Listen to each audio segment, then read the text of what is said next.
شہر دل ماخوذ ضرورت رشتہ قسط نمبر 2۔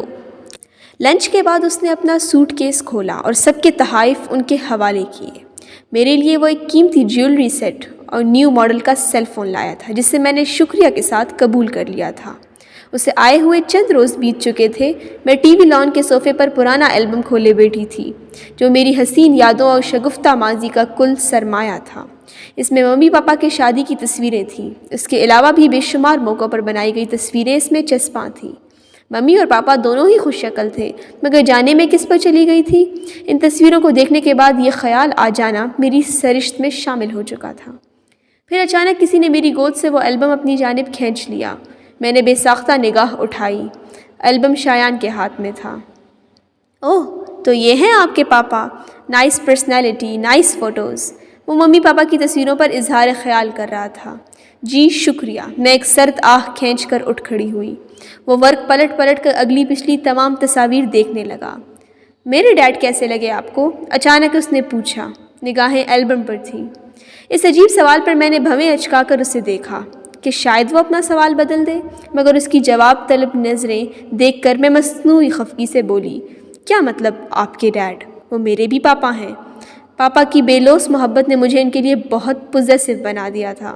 وہ ہنس پڑا اور بولا، اچھی زبردستی ہے بھائی۔ وہ ایک لمحے کو رکا، پھر بولا، ویسے ہم تینوں کا رشتہ بھی کتنا عجیب ہے۔ تینوں بہن بھائی ہیں مگر تینوں سوتیلے۔ فرحان جس قدر آپ کا لگتا ہے اتنا ہی میرا۔ قدرت کے بھی عجیب رنگ ہیں۔ اس پر میں کیا تبصرہ کر سکتی تھی؟ البم لے کر اپنے کمرے میں واپس آ گئی۔ ممی آج لنچ میں میرے لیے نہاری بنائیے گا۔ وہ لنچ میں ممی سے نہاری کی فرمائش کر رہا تھا۔ Y not? ممی نے فوراً اس کی فرمائش کی تکمیل کی اور زبردست نہاری دوپہر ٹیبل پر موجود تھی۔ ممی آپ کو معلوم ہے شایان بھائی شادی کے سلسلے میں پاکستان آئے ہیں، آپ ان کے لیے کوئی لڑکی دیکھیں۔ فرحان نے ممی کی معلومات میں اضافہ کیا تو ممی خوشگواریت سے چونکی۔ ریئلی؟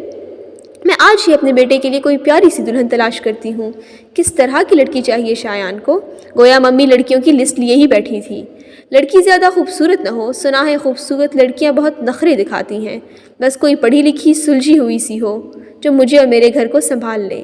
میری جانب ترچھی نگاہ کر کے اس نے اپنی پسند بتانے کی کوشش کی، مگر شکر ہے ممی نے اس کے اشارے کو نہ سمجھ کر اس کی کوشش کو رائیگاں جانے دیا۔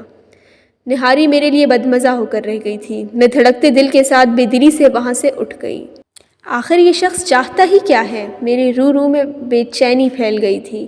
تناؤ کی حالت میں میں بستر پر گر گئی۔ ایک سے بڑھ کر ایک خوبصورت لڑکی مل سکتی ہے اسے، پھر کیوں مجھ پر فریختہ ہو رہا ہے؟ اس کے رشتوں کا بھی پاس نہیں۔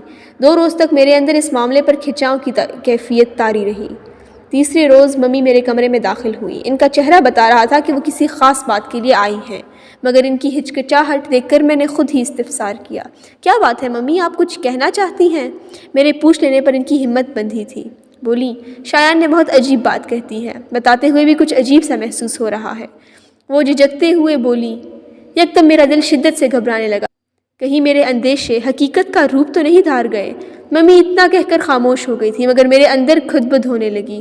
اندر کی تپش چھپاتے ہوئے بولی، ایسا کیا کہہ دیا موصوف نے؟ بیٹا وہ ممی جھجکتے ہوئے رکی، پھر بولی، بیٹا شایان تم سے شادی کرنا چاہتا ہے۔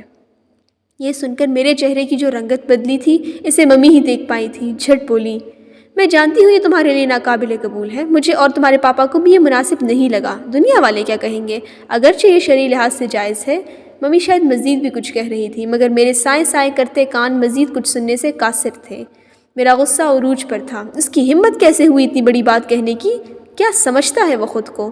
میں وقت ضائع کیا کیے بنا اس سے 2 ہاتھ کرنے اس کے کمرے کی جانب بڑھی۔ وہ بستر پر لیپ ٹاپ کھولے بیٹھا تھا۔ میرے بگڑے ہوئے تیور دیکھ کر اسے یہ اندازہ لگانے میں دقت نہ ہوئی کہ اس کا پروپوزل مجھ تک پہنچ چکا ہے۔ آپ اس قدر گھٹیا سوچ کے مالک ہو سکتے ہیں، مجھے اندازہ نہیں تھا۔ اس نے لیپ ٹاپ سے نگاہ اٹھا کر مجھے دیکھا۔ آزاد ماحول کی پروردہ رشتوں کے حرمت سے اس قدر باغی ہوں گے میں سوچ بھی نہیں سکتی تھی۔ کیا سوچ کر آپ نے مجھے پروپوزل بھجوایا؟ ذرا سی بھی شرم و حیا نامی کی کوئی چیز نہیں آپ میں؟ آپ اس قدر گر سکتے ہیں، مجھے اندازہ نہیں تھا۔ میں اندھا دھند اس پر برس رہی تھی۔ شرعی لحاظ سے ایسا ممکن ہے ردا؟ وہ تحمل سے اٹھ کر میرے قریب آیا۔ پھر ہم کون سا کبھی ساتھ رہے ہیں، پہلی بار تو ملاقات ہوئی ہے، مجھے یقین ہے ہمیں ازدواجی معاملات میں کوئی ہچکچاہٹ نہیں ہوگی۔ اس کے ان جملہ نے مجھے مزید سلگا دیا تھا۔ چلا کر بولی، shut up, just shut up, میرے پاس آپ کے ان گھٹیا منطقوں کو سننے کا وقت نہیں ہے، اور نہیں میں آپ کی طرح بے ضمیر ہوں کہ احساس سے بھرے رشتوں کو مصلحتوں کے ترازو میں تول کر اپنا الو سیدھا کر لوں۔ یہ مصلحت نہیں، شریعت ہے۔ اس نے تصحیح کرنا چاہی، مگر میرا ضمیر مجھے اس کام کی اجازت نہیں دیتا۔ دنیا والے کیا کہیں گے، یہ سوچا ہے آپ نے؟ میں نے ایک اور خدشے کا اظہار کر کے اسے اس کے ارادوں سے باز رکھنا چاہا، مگر وہ باز آنے کے موڈ میں نہیں تھا۔ رسانیت سے بولا، میں آپ کو اپنے ساتھ شارجہ لے جاؤں گا، آپ کو دنیا والوں کی فکر کرنے کی ضرورت نہیں ہے۔ اس کے پاس میری ہر بات کا جواب تھا۔ میں دو ٹوک بولی، میں کسی قیمت پر اس کے لیے تیار نہیں ہوں، سگے نہ صحیح مگر میں آپ کو سوتیلے بھائی کا درجہ ضرور دیتی ہوں، اور آپ سے ریکویسٹ کرتی ہوں پلیز آپ اس رشتے کی توہین کے مرتکب نہ ہوں۔ بے اختیار میری آنکھوں میں نمی اتر آئی اور آواز رند گئی۔ بہت کچھ کہنا چاہتی تھی مگر کچھ نہ کہہ پائی، اور اشک پہنچتے ہوئے واپس پلٹ آئی۔ میں اپنی جانب سے اسے حتمی جواب دے آئی تھی۔